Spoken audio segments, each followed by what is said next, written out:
Assalamualaikum warahmatullahi wabarakatuh. Alhamdulillah hamdan yuwafi ni'amahu wa yukafi'u mazidah. Ya Rabbana lakal hamdu kama yanbaghi li jalali wajhika wa 'azimi sultanik. Asyhadu an la ilaha illallah wahdahu la syarikalah wa asyhadu anna Muhammadan abduhu wa rasuluh. Allahumma sholli ala Muhammadin wa ala alihi wa ashabihi wa man tabi'ahu bi ihsan ila yaumiddin. Wa qala Allah ta'ala fi kitabil karim, a'udzu billahi minasyaitonir rajim. Bismillahirrahmanirrahim. Alam tarau annallaha sakhkhara lakum ma fis samawati wa ma fil ardh wa asbagha 'alaikum ni'amahu dhahiratan wa batinah wa minan nasi may yujadilu fillahi bighairi ilmin wala kitabim munir. Al-ayah. Jamaah Masjid Turki yang dimuliakan oleh Allah, patutlah kita selalu bersyukur kepada Allah Subhanahu wa ta'ala. Sampai saat ini, detik ini, kita semua masih diberikan kesehatan oleh Allah. Kita semua masih bisa melakukan ibadah sebagai bentuk ketaatan kita kepada Allah Subhanahu wa ta'ala. Kesyukuran seperti inilah yang bisa menambah kebaikan kita, yang bisa merubah keimanan kita kepada Allah Subhanahu wa ta'ala. Para jamaah dan juga para pemirsa, ayat yang saya baca adalah di dalam surat Luqman. Alam tarau, Allah Subhanahu wa ta'ala menanyakan kepada kita semua, apakah kalian semua sudah melihat? Ini adalah pertanyaan Allah Subhanahu wa ta'ala kepada hambanya. Karena apa Allah sampai bertanya? Karena banyak hamba-hamba Allah itu tidak mau menyadari dan tidak mau mengerti betapa banyak nikmat yang diperuntukkan oleh kita semua dari Allah Subhanahu wa ta'ala. Allah bertanya, Annallaha sakhkhara lakum ma fis samawati wa ma fil ardh. Allah telah menundukkan apa yang ada di langit dan apa yang ada di bumi untuk kamu semua. Kalau kita perhatikan apa yang ditundukkan oleh Allah yang ada di langit dan itu diperuntukkan untuk kita. Satu di antaranya adalah matahari. Betapa banyak manfaat matahari yang diberikan oleh Allah Subhanahu wa ta'ala. Sementara kita yang belum banyak ilmu baru bisa merasakan bahwa matahari itu bisa kita gunakan untuk menjemur pakaian, menjemur jagung, menjemur kacang, dan menjemur yang lainnya. Tapi bagi orang yang berilmu akan tambah yakin kepada Allah setelah memperhatikan matahari yang diperuntukkan oleh Allah kepada kita. Kalau tidak ada matahari, umur kita tidak akan tambah. Karena perubahan umur itu karena adanya peredaran matahari yang diperintahkan oleh Allah Subhanahu wa ta'ala. Kalau tidak ada matahari maka tidak ada siang. Kalau tidak ada matahari, maka kita tidak bisa kemana-mana. Walaupun kita punya mata yang sehat, tetapi mata kita enggak berfungsi karena tidak ada sinar matahari. Coba kalau seandainya matahari itu mogok saja satu hari. Ya Allah, saya capek, masa tiap hari kamu pentakan terbit dari timur berjalan ke barat tiap hari. Saya kesel, saya capek, ya Allah, saya minta istirahat. Kira-kira apa yang terjadi? Kemudian matahari sebagai orang yang berilmu itu sekarang bisa dimanfaatkan sinarnya itu untuk penggerak mobil. Mobil banyak sekarang di negara-negara yang maju memakai sinar matahari. Kalau di daerah kita bisa untuk tenaga surya. Ada lampu yang memakai tenaga surya. Jadi sinar-sinar itu dikumpulkan, kemudian dipakai tenaga untuk menghidupkan listrik. Itu yang ada di Indonesia. Bahkan suatu saat tidak menutup kemungkinan sinar matahari bisa dipakai oleh ibu-ibu memasak. Sinarnya dikumpulkan, kekuatan panasnya dikumpulkan untuk masak. Bisa untuk masak nasi, bisa untuk masak air, dan bisa untuk masak segala-galanya. Itu matahari. Belum lagi yang ada di langit, ada bulan, ada bintang. Itu semuanya adalah diperuntukkan oleh kita, oleh hamba-hamba Allah yang sudah ditundukkan dan tidak pernah merasa capek, tidak pernah membangkang, tidak pernah mogok. Itu kita ditanya oleh Allah, alam taro, sudahkah kita melihat matahari? Satu contoh. Juga bulan mempunyai manfaat buat manusia, bisa diambil sinarnya sehingga alam menjadi terang. Dan juga dengan adanya bulan, umur kita bisa bertambah untuk ukuran hijriah. Jadi kalau Masehi itu menggunakan matahari ukurannya, kalau umur hijriah menggunakan bulan. Belum lagi yang bintang sekian juta, berbagai macam planet yang ada di atas langit. Itu sekali lagi kita ditanya oleh Allah Subhanahu wa taala, sudahkah kita melihat dan memperhatikannya? Di samping itu, sakhkhara lakum ma fil ard. Apa yang ada di bumi ini ditundukkan oleh Allah untuk manusia. Coba apa yang tidak ada di bumi yang tidak untuk manusia? Sapi yang begitu besar ternyata tunduk dengan manusia. Gajah yang besar tunduk dengan manusia.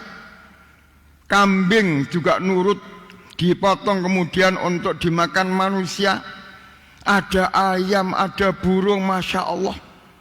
Betapa banyak yang ada di muka bumi ini. Belum lagi pertaniannya. Ada apa saja tumbuh, dan itu adalah untuk manusia. Padi kita tanam untuk makan, jagung, kacang kita tanam tumbuh untuk manusia, cabai kita tanam untuk manusia. Itu baru yang ada di permukaan bumi. Belum lagi yang ada di bawah bumi. Ada sumber.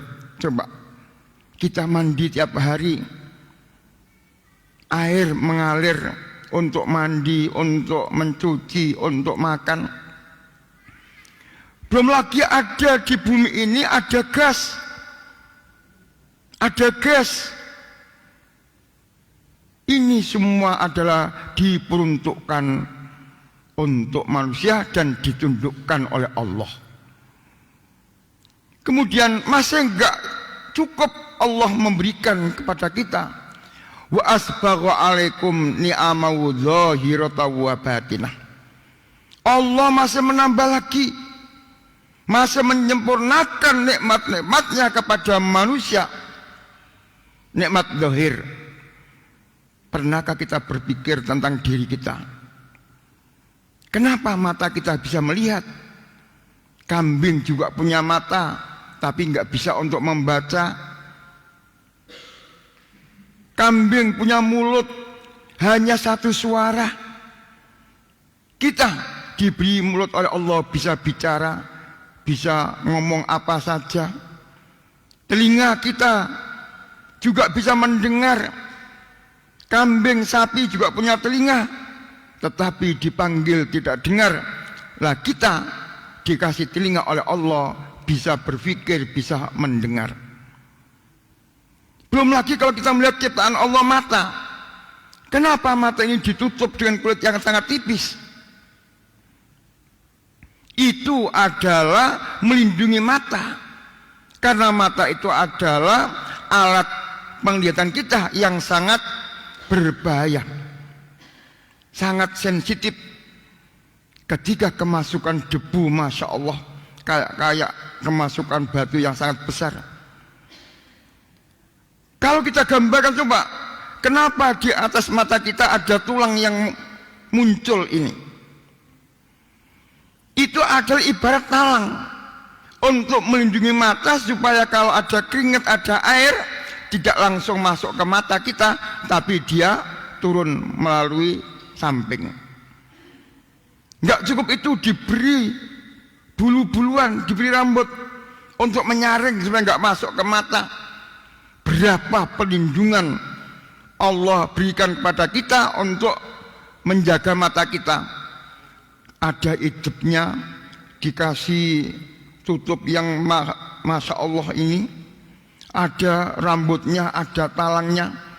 Gitu masih banyak orang yang tidak mau memanfaatkan mata untuk ibadah kepada Allah Subhanahu wa ta'ala. Kita perhatikan hidung kita, kenapa kok menghadap ke bawah? Coba kalau hidung kita ini lubangnya menghadap ke atas, akan mengalami kesulitan kita untuk mencium istri kita, untuk mencium makanan, untuk mencium anak kita, akan susah. Belum lagi kalau hujan. Kalau hidung kita lubangnya di atas, turun hujan, Masya Allah, kayak apa?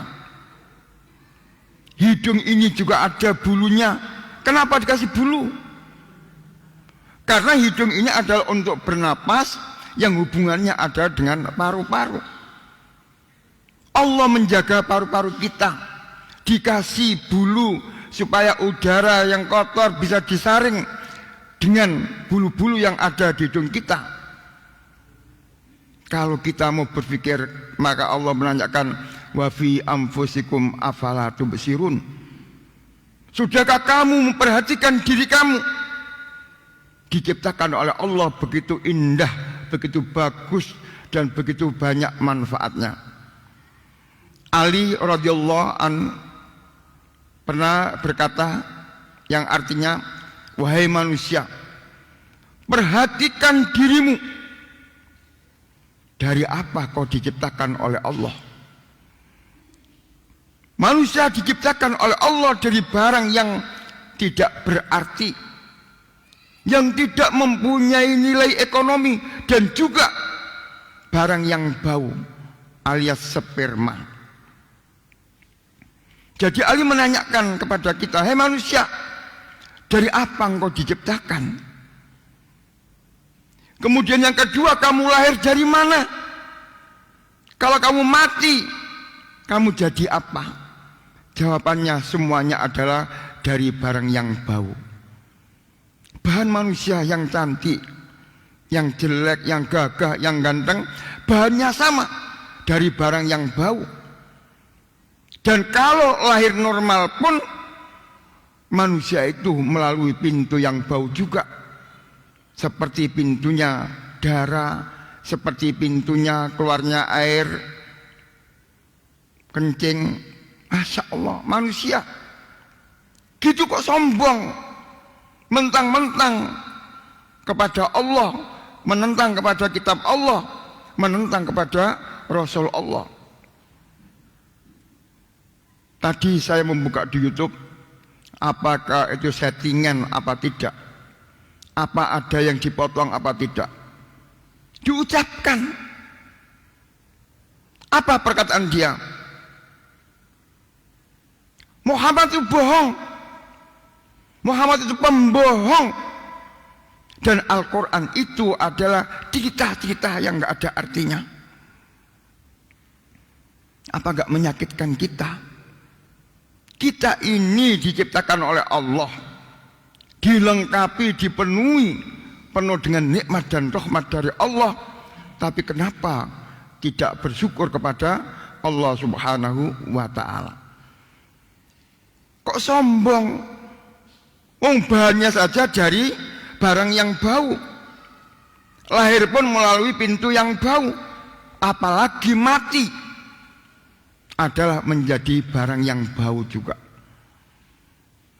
Pada waktu kejadian tsunami di Aceh, teman-teman yang datang ke Aceh 2 kilo itu sudah mencium bau yang gak enak, adalah bau bangkai-bangkai manusia atau mayat-mayat manusia yang kena tsunami.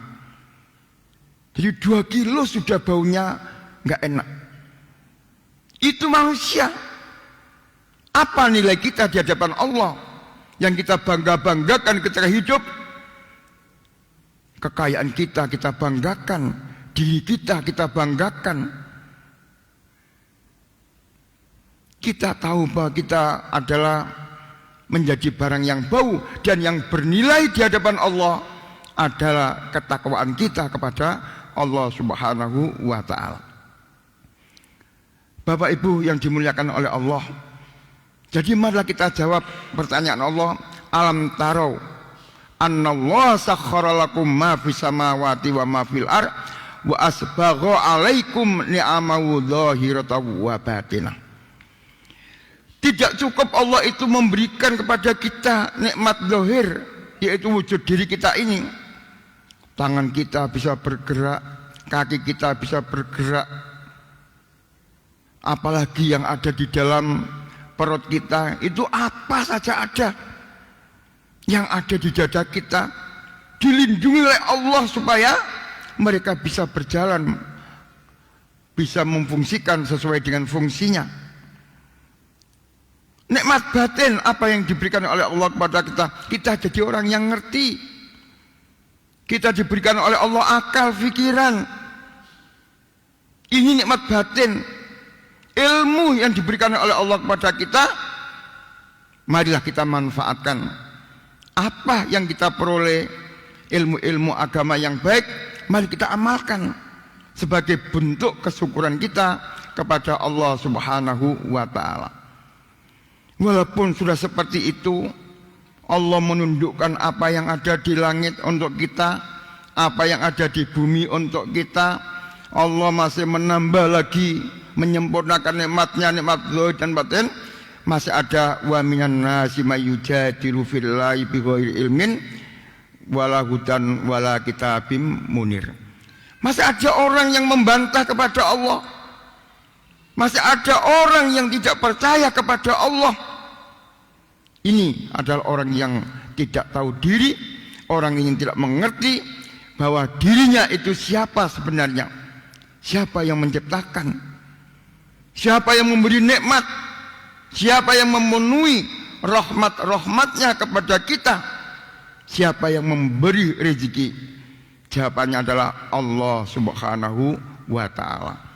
Maka di dalam surat Al-Ikhlas, Allahus Somad, Allah itu adalah tempat bergantung, tempat mengaju. Kita kurang apa mengaju kepada Allah? Kita butuh apa minta kepada Allah? Inilah Bapak Ibu yang dimuliakan oleh Allah Subhanahu wa ta'ala, betapa rahmannya dan rahimnya Allah kepada kita. Tinggal kita mampukah mensyukuri rahman dan rahimnya Allah yang diberikan kepada kita semua. Bapak Ibu yang dimuliakan oleh Allah, kajian kita tentang fikih atau minhajus sunnah ada jamaah yang tanya, Pak, bagaimana? Ada jamaah di salah satu masjid. Ketika imamnya itu tidak sama dengan kita, kemudian kita itu ingin mengikuti, tapi nggak sama dengan kita. Contohnya begini, ketika orang itu sholat tarawih, maka seperti yang telah sampaikan hadis dari Aisyah radhiyallahu an, bahwa Nabi itu dalam sholat tarawih tidak pernah lebih dari 11 rakaat. Bagaimana pelaksanaannya? Bisa 2, 4 kali 8 ditambah 3 witir.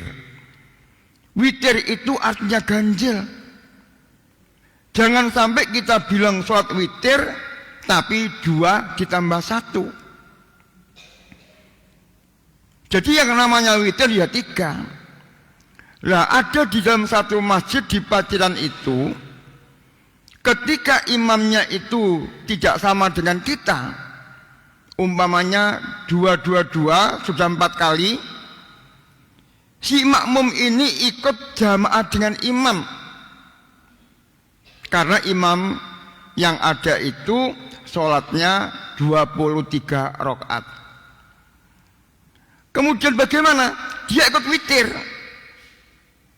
Dia ikut imam witir, tapi imamnya itu melaksanakan sholat tarawih. Ketika imam itu duduk salam, si makmum ini sebelum salam imam duduk, makmum ini berdiri, menambah 1 rakaat menjadi 3. Ini nggak boleh.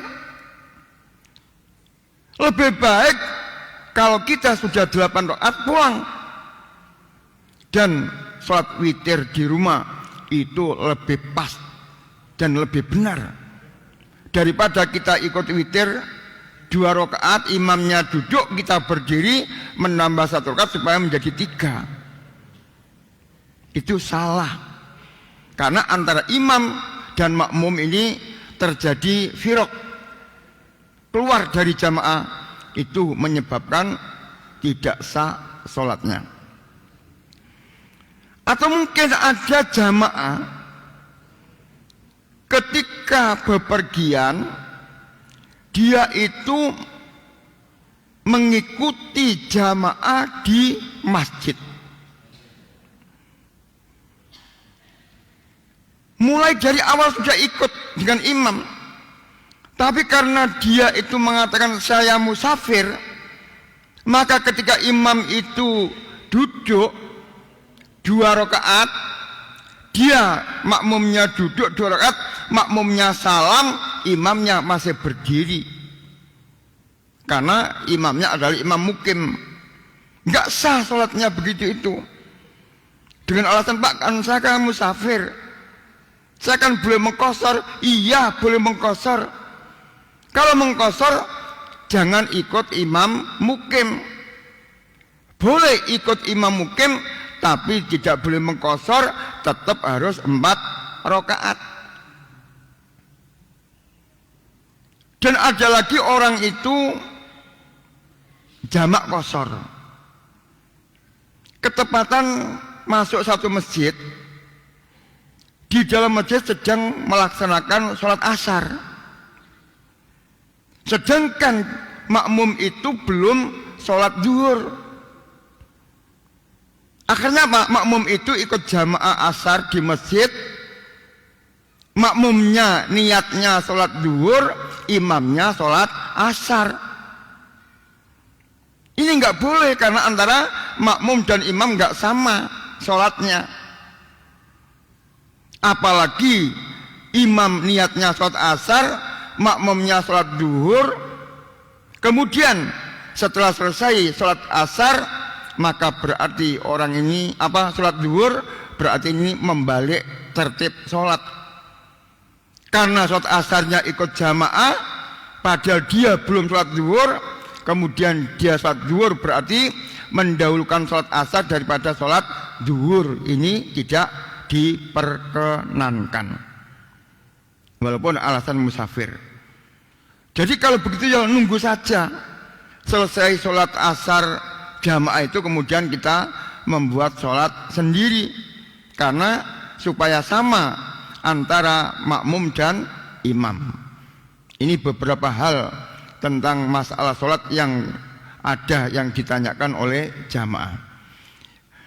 Jadi sekali lagi, kalau bapak ibu terawih ya ikut, kalau imamnya itu 23 ya kita 8 rakaat keluar, kemudian kita witir di rumah.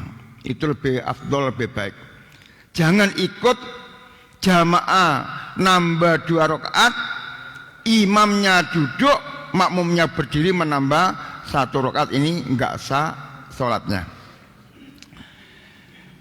Kita lanjutkan al-madatus saniyah asyar fi sholatil idaini, sholat 2 id. Sholatul idaini al-fitri wal adha. Sholat itu hari raya ada 2, hari raya fitri dan hari raya adha. Dulu di Paciran ada hari raya ketupat. Iku ajarannya siapa hari raya ketupat itu? Enggak ada ajarannya. Alasannya apa? Karena dia itu melaksanakan puasa Syawal. Setelah puasa wajib 6 hari, kemudian diakhiri dengan hari raya, namanya hari raya ketupat. Wis gak usah Idul ketupat, enggak ada. Kalau mau bikin kupat ya bikin saja, enggak usah menyebut itu hari raya ketupat. Itu bid'ah, enggak ada ajarannya dari Nabi. Bikin saja ketupat, enggak apa-apa. Atau membuat lontong dinamakan ketupat juga boleh. Jadi hari raya itu ada 2, hari raya Idul Fitri dan hari raya Idul Adha. Sunnatun muakkadun kal wajib. Sholat hari raya fitri dan adha itu sunat muakkad, yaitu sunat yang selalu dilaksanakan oleh Rasulullah. Bahkan di sini dikatakan kal wajib, seperti hukumnya wajib. Amarallahu ta'ala biha fi qaulihi ta'ala. Allah Ta'ala memerintahkan hari raya dengan sabdanya, inna a'tainakal kautsar fasholli li rabbika wanhar inna syani'aka wal abtar. Ini adalah dalil tentang diperintahkannya sholat Idul Adha. Tapi maaf, ayat ini biasanya dipakai orang yang mempunyai kepercayaan kalau ingin menjabut gigi bacakan surat Al-Kautsar. Ketika bilang abtar, ambil paku, ambil palu, tar, terus lepas giginya, katanya demikian. Tapi perlu dicoba, apakah ya betul ayat itu dibaca, kemudian ketika tar, pakunya dipukul dengan palu dan giginya mencolot. Kok ayat Al-Quran dipakai jabut gigi? Subhanallah, gak di penggawean toh. Jabut gigi di dokter gigi hanya 50.000. Enak gak terasa. Tek krewet, tek loro dicabut gak terasa 50.000. Kok ayat Al-Quran dalil Idul Adha dipakai untuk ayat mencabut gigi? Wa anatu biya falahul mu'minin fi qauli ta'ala, bahwa dengan adanya hari raya itu memberikan kebahagiaan kepada orang-orang mukmin. Allah berfirman, qad aflaha man tazakka wa dzakara isma rabbih fashollah. Qad aflaha, sungguh berbahagialah, man tazakka, orang yang telah mensucikan dirinya, wa dzakara isma rabbih fashollah, lalu dia ingat nama Allah, zat yang menciptakan, yang mengatur, lalu dia sholat. Ini sebagai dalil tentang kewajiban daripada hari raya. Fa'alaha Rasulullah sallallahu alaihi wasallam. Rasulullah Muhammad sallallahu alaihi wasallam melaksanakannya wa wadhaba 'alaiha wa amara biha, dan mendorong supaya orang-orang itu melaksanakan salat hari raya dan memerintahkannya. Wa akhrajalaha khattan nisa wa sibyan. Allah pun memerintahkan kepada para wanita dan anak-anak supaya keluar untuk melaksanakan sholat hari raya. Jadi sholat hari raya itu tidak diperuntukkan untuk laki-laki saja. Perempuan juga boleh melaksanakan sholat hari raya. Bahkan dalam satu hadis pun, kalau ada orang pada hari raya dia itu haid, masih diperintahkan untuk datang ke lapangan walaupun dia tidak melaksanakan sholat hari raya. Wasibian juga anak-anak. Jadi anak-anak itu kita ajak ke lapangan, menunjukkan betapa bersatunya umat Islam ketika pada hari raya ini. Sudah pernah saya sampaikan bahwa momen bertemunya umat Islam itu setiap hari kita melaksanakan sholat jamaah, itu adalah momen berkumpulnya umat Islam. Seminggu sekali pada hari Jumat, lebih luas lagi. Kalau sholat fardu hanya orang-orang yang ada di sekitar masjid atau sekitar musola. Kalau hari Jumat seminggu sekali kita kumpul, lebih banyak lagi orangnya. Kumpul umat Islam. Kemudian setahun sekali kita kumpul, setahun 2 kali kita kumpul bersama umat Islam yang lebih banyak lagi. Seumur hidup sekali kita kumpul, yaitu ketika kita melaksanakan ibadah haji di Padang Arafah. Kalau hari raya hanya mungkin satu daerah, tapi kalau sudah haji, Masya Allah, semua orang sama. Yang kulitnya hitam, yang kulitnya putih, yang sawo mateng, semuanya pakaiannya putih-putih. Bahasa yang berbeda-beda. Ada bahasa Jawa, ada Madura, ada Inggris, ada Jerman, ada Belanda. Kumpul jadi satu di Arafah. Mudah-mudahan bapak-bapak, ibu-ibu yang belum pernah merasakan kumpul bersama umat Islam sedunia, diberikan kemudahan oleh Allah Subhanahu wa taala bisa kumpul di Arafah nanti. Kemudian seumur hidup dunia dan akhirat kita akan kumpul nanti di padang mahsyar. Jadi ketika manusia ini besok pada hari kiamat ditiup oleh malaikat Israfil, maka manusia semuanya mati. Ketika manusia sudah mati semua, Allah mematikan yang namanya malaikat. Ketika semuanya sudah mati, tinggal Allah saja yang hidup, Allah membangunkan, membangkitkan malaikat untuk hidup dan untuk meniup sangkakala, supaya orang-orang yang mati itu bisa bangun semua. Jadi jangan dikira bahwa kita ini bisa nggak dibangunkan kembali. Orang-orang yang mati semenjak Nabi Adam sampai kiamat besok akan bangun semua sesuai dengan rasulnya masing-masing. Mereka berkelompok berjejer untuk menunggu hisab, perhitungan dari Allah Subhanahu wa ta'ala. Kita akan bingung nanti, yauma yafirrul mar'u min akhi wa ummihi wa abi wa sahibati wa bani. Kita bingung. Kita sudah enggak ingat mana bapak kita, mana saudara kita, mana anak kita. Mereka itu besok hanya memikirkan dirinya masing-masing. Kemudian besok orang diberikan catatan-catatan amal ketika berada di dunia. Jadi apapun amal perbuatan, baik itu baik maupun tidak baik, kita semua besok akan menerima amalan-amalan itu Kalau dalam bahasa sekarang ada namanya komputer, itu diberikan oleh Allah apa namanya itu? Flash disk. Iki loh flash diskmu, kamu lihat. Amalmu ada di situ semua.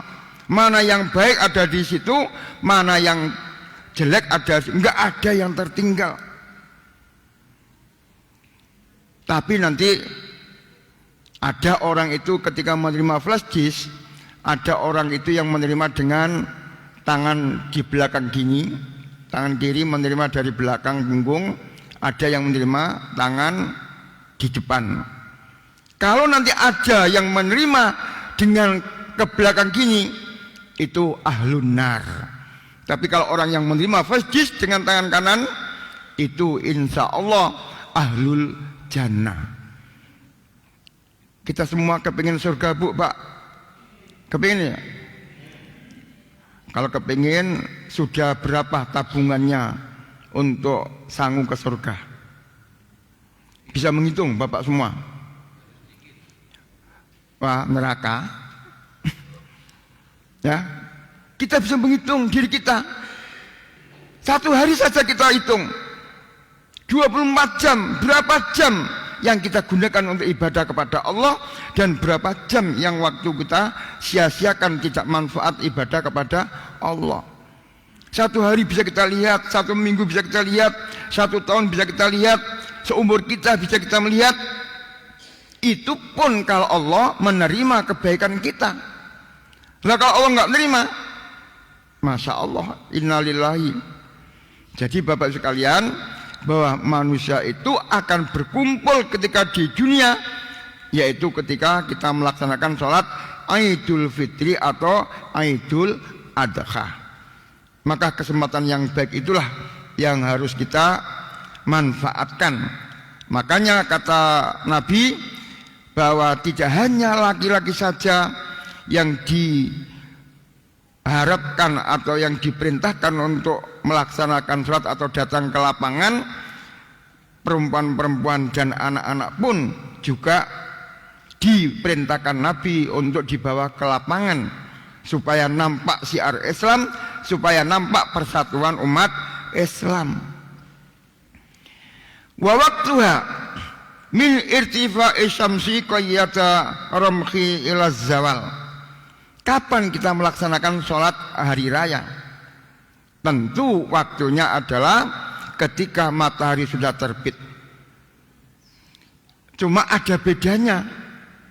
Waktu sholat hari raya Idul Fitri dan Idul Adha ada bedanya. Yang jelas matahari sudah terbit. Dan kita tidak diperbolehkan melaksanakan sholat apapun ketika matahari terbit. Sudah pernah saya sampaikan ada 3 larangan waktu sholat. Sholat apapun, yaitu sholat ketika matahari terbit, ketika matahari berada di tengah-tengah, dan ketika matahari tenggelam. Itu tidak diperkenankan kita melaksanakan ibadah sholat. Wal afdol antu sholiyal adha fi awalil waqt. Jadi sholat adha, Idul Adha dan Idul Fitri itu beda. Lebih pagi sholat Idul Adha daripada Idul Fitri. Kenapa kalau Fitri itu bisa agak dilambatkan? Supaya orang-orang itu diberi kesempatan untuk sedekah, untuk infak. Yang belum melaksanakan zakat bisa zakat. Dan supaya orang-orang ini sebelum berangkat sholat sarapan dulu. Jadi Idul Fitri itu waktunya lebih siang daripada Idul Adha, yaitu memberikan kesempatan bagi orang yang mau sholat Idul Fitri sarapan dulu. Mungkin yang belum zakat bisa dikeluarkan zakatnya, mungkin bisa infak dan sebagainya. Kalau Idul Adha lebih pagi. Kenapa? Karena orang sudah nggak puasa. Yang kedua, supaya cepat-cepat orang itu akan melaksanakan penyembelian korban. Jadi Idul Adha lebih pagi daripada Idul Fitri. Bahkan di Idul Adha tidak disunatkan untuk sarapan. Nanti makannya atau sarapannya adalah memakan daging kurban yang kita sembelih kalau kita menyembelih. Nah, jadi itu. Jadi antusalliyal adha fi awal waqt liyatamakkana nasu min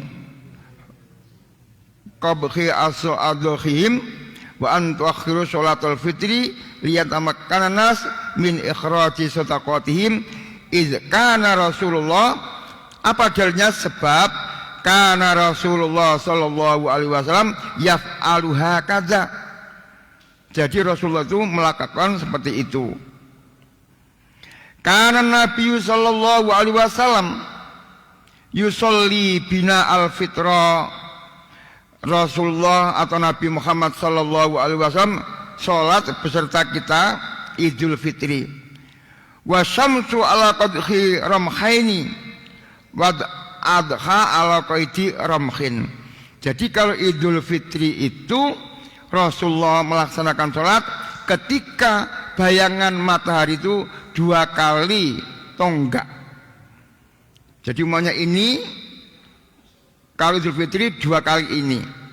Tapi kalau Idul Fitri, Idul Adha hanya seperti ini tingginya. Ramhin, tombak. Nah, itulah Bapak sekalian dalil diwajibkannya sholat Id dan juga waktu pelaksanaan daripada sholat Id. Siapa-siapa yang melakukannya. Ma yambaghilaha min adab. Perlu melaksanakan adab atau tata cara bagaimana melaksanakan sholat Idul Fitri. Yang pertama al-ghuslu, mandi. Mandinya hari raya itu seperti kita mandi hari Jumat, seperti kita mandi jinabat. Jadi kalau kita niat sholat hari raya, maka adab kita untuk sholat hari raya itu diawali dengan mandi seluruh anggota tubuh kita, mulai dari rambut sampai kaki kita. Wa tatyibu, dan kita memakai wangi-wangian bagi bapak-bapak. Ibu-ibu kalau tidak ada fitnah nggak apa-apa, tapi kalau dengan memakai wangi-wangian itu menjadikan fitnah, maka lebih ahsan, lebih baik tidak menggunakan wangi-wangian. Wal lubusul jamil, dan kita memakai pakaian yang bagus, yang terbagus milik kita. Tidak harus baru. Tapi biasanya kebiasaan kita, kalau sudah hari raya kipuawu, durung duwe sarung, piye carane di sarung, belum punya baju klambi, piye isane tuku baju klambi sing anyar. Paribasan enggak ada jajan, enggak apa-apa, yang penting bajunya anyar. Tidak harus baru. Baju yang kita pakai hari raya, pakaian yang kita pakai hari raya adalah pakaian yang terbaik milik kita. Pak, kalau terbaik milik kita itu 10, apa dipakai semua? Pakai semua enggak apa-apa. Cek kaya wong edan. Gelani temen anyar kabeh. Yaitu mengingatkan kita ketika Bapak Ibu sekalian haji. Bapak Ibu sekalian haji kan barangnya itu ada jatah 20 kilo. Saya pernah membawa jamaah baik. Dia itu bawaannya itu over. Kakean. Muga apa? Biasanya wong Jawa itu Masya Allah kadang-kadang sing jenenge ana ulek-ulek itu gomoleh, ana jenenge cowek ya gomoleh, ana susuk sendok gomoleh. La ilaha illallah, mbok tinggal meginya. Gendong sing digendong tak delok iku. Ya Allah, cowek gomoleh Bu Riko iku. Enggak kurang cowek di Indonesia kok bawa cowek Untuk mengurangi beban bawaan, ada jamaah saya itu memakai pakaian itu rangkap 10. Ya Allah, kok iso melaku tuh Pak sampean niku Pak. Gitu masih gak cukup. Di dalamnya dikasih jam-jam. Jam-jam itu botol-botol itu diikat dengan tali, dipakai kalung, grandul kayak wong peperang ten. Ya granat. Saking kepingin ngombe jam-jam, mugo kalau ditimbang sudah over. Setelah selamat dari pemeriksaan, dilepas kabeh. Masya Allah, Pak, alhamdulillah Pak, pakaianku utuh. Iya, ora ono sing nyolong gak utuh. Jam-jamku ya utuh. Wong kok mengkono rakus. Jadi Bapak sekalian, mandi, memakai wangi-wangian, memakai pakaian yang terbaik. Liqauli Anas radhiyallahu an, berdasarkan ucapan Anas yang diridhoi oleh Allah, amarona Rasulullah sallallahu alaihi wasallam, dari Anas, Allah Rasulullah memerintahkan kami fil aidaini, ketika melaksanakan sholat hari raya. Apa? Annal bisa ajwada manasitu, memakai pakaian yang terbaik yang dimiliki. Wa anta thayyaba bi ajwada manasitu, dan memakai wangi-wangian yang terwangi yang kita miliki. Wa antadkha yasmanu manasitu, dan kami korban dengan harga yang paling mahal. Ojo wedhus semper ge korban, wedhus kuru ge korban. Wong itu besok akan kita naiki lho, kok korban golek sing cilik. Iya golek sing gedhe nek iso. Kenapa? Wa kana Rasulullah sallallahu alaihi wasallam, Rasulullah sallallahu alaihi wasallam yalbasu burdatan khibratan fi kulli aidin. Jadi Rasulullah itu ketika hari raya memakai baju burdah yang dimiliki oleh beliau, dan itulah dipakai setiap hari raya. Itu pakaian yang terbaik yang dipakai Rasulullah. Yang kedua, al-aklu qoblal khuruji ila sholati Idul Fitri. Al-aklu makan qoblal khuruj, sebelum keluar ke lapangan, ila sholatil Idul Fitri, ketika kita akan melaksanakan sholat Idul Fitri. Jadi sebelum khuruj, sebelum keluar, kita sarapan dulu. Wal aklu min kibdil adkhiyah ba'da sholat fi Idul Adha, dan kita makan daging kurban kita setelah sholat hari raya Idul Adha. Maknanya bahwa Idul Adha itu tidak disunatkan kita sarapan. Jadi sarapannya itu disunatkan ketika mau pergi sholat Idul Fitri.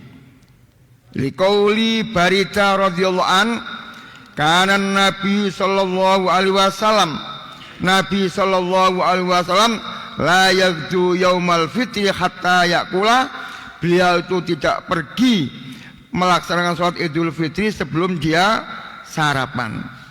Wala yakulu yaumal adha hatta yarji'a fayakula min adkhiyatihi, dan beliau itu tidak makan ketika akan melaksanakan sholat Idul Adha sampai dia pulang dan dia makan daging korbannya. Yang ketiga, at-takbiru min lailatil aidaini, kita bertakbir pada malam dua hari raya. Jadi pada malam hari raya Idul Fitri, pada malam hari raya Idul Adha, kita sudah diperkenankan untuk takbir. Wa yastamiru fil adha ila akhir ayyami tasyrik. Untuk takbiran Idul Adha itu lebih lama daripada Idul Fitri. Sampai kapan? Sampai berakhirnya Yaumut Tasyrik, hari tasyrik. yaitu tanggal 13. Jadi tanggal 9, tanggal 10, 11, 12, 13 kita masih diperintahkan untuk melaksanakan takbiran. Biasanya kalau imamnya ngerti, habis sholat fardu, sebelum kita doa, dia awali dengan takbiran dulu, dipimpin imam, atau kita takbiran sendiri-sendiri. Wa fil fitri ila ayyakhrujal imam alaihim lisholah. Kalau takbiran Idul Fitri itu ketika imam keluar sholat, itu sudah tidak boleh takbiran lagi. Jadi umumnya kita berangkat sholat sampai ke lapangan boleh takbiran, tapi ketika imam sudah siap-siap untuk sholat, sudah akhir waktu takbiran sholat Idul Fitri. Jadi Idul Fitri takbirannya itu mulai malam Idul Fitri sampai imam keluar untuk melaksanakan sholat. Setelah itu sudah tidak ada lagi takbiran untuk Idul Fitri. Tapi untuk Idul Adha malam sampai tanggal 13 kita masih diperkenankan untuk melaksanakan takbiran. Lah takbirannya bagaimana? Sudah biasa, walafduhu, lafaz takbiran Allahu Akbar, Allahu Akbar, la ilaha illallah, wallahu akbar, Allahu Akbar, walillahil hamd. 2 bulan lagi insya Allah kita akan takbiran. Mudah-mudahan kita dapat melaksanakan sholat hari raya setelah melaksanakan puasa Ramadan. Masih ingat Bapak doanya? Apa yang kita minta kepada Allah agar kita bisa menangi bulan Ramadan? Masih ingat doanya? Ngono lali. Iya. Ayo, siapa yang ingat? La ilaha illallah, bra. Kok bra ini? Allahumma baligh alaina fi Ramadan. Allahumma baligh alaina fi Ramadan. Ya Allah, baligh alaina, sampaikanlah kami, umur kami sampai mendapatkan bulan Ramadan. Siapa hafal? Ora lulus ujiane. Allahumma baligh alaina fi Ramadan. Jika apal bahasa Arab ya bahasa Jawa. Ya Allah, kula panjenengan paring umur Jawa sampai menangi ulan Ramadan. Apa Allah ngerti bahasa Jawa? Allah kok di entengno. Basa apa kok ngerti Allah itu? Ya. Nomor 4, al-khuruj ilal musalla min tariqin waruju min ukhra. Ini banyak yang tidak dilakukan oleh kita. Jadi adab sopan santun kita berangkat menuju lapangan itu dengan jalan yang berbeda dengan pulangnya. Satu contoh umpamanya kita berangkat itu melalui jalan Jandeles, pulangnya melalui kebun sini. Jadi turukun mukhtalif, jalan yang berbeda. Kita kan enggak lunga teko ya liwat jalan Jandeles. Padahal sunatnya itu antara pulang dan pergi sholat itu jalan yang berbeda. Loh kenapa? Li fi'li Rasul sallallahu alaihi wasallam dalik, karena Allah, karena Rasulullah melaksanakan seperti itu. Qala Jabir berkata, kana Nabi sallallahu alaihi wasallam idza kana yauma Aid yukhalifut thariq. Nabi Muhammad sallallahu alaihi wasallam apabila beliau itu datang untuk melaksanakan sholat Id, maka dia itu berbeda jalan perginya dan pulangnya. Sudah Isya ya? Ya, karena sudah Isya, insya Allah kita lanjutkan minggu depan. Dan marilah kita tutup kajian kita ini dengan doa kafaratul majlis. Subhanakallahumma wa bihamdika asyhadu alla ilaha illa anta astaghfiruka wa atubu ilaik. Wassalamualaikum warahmatullahi wabarakatuh.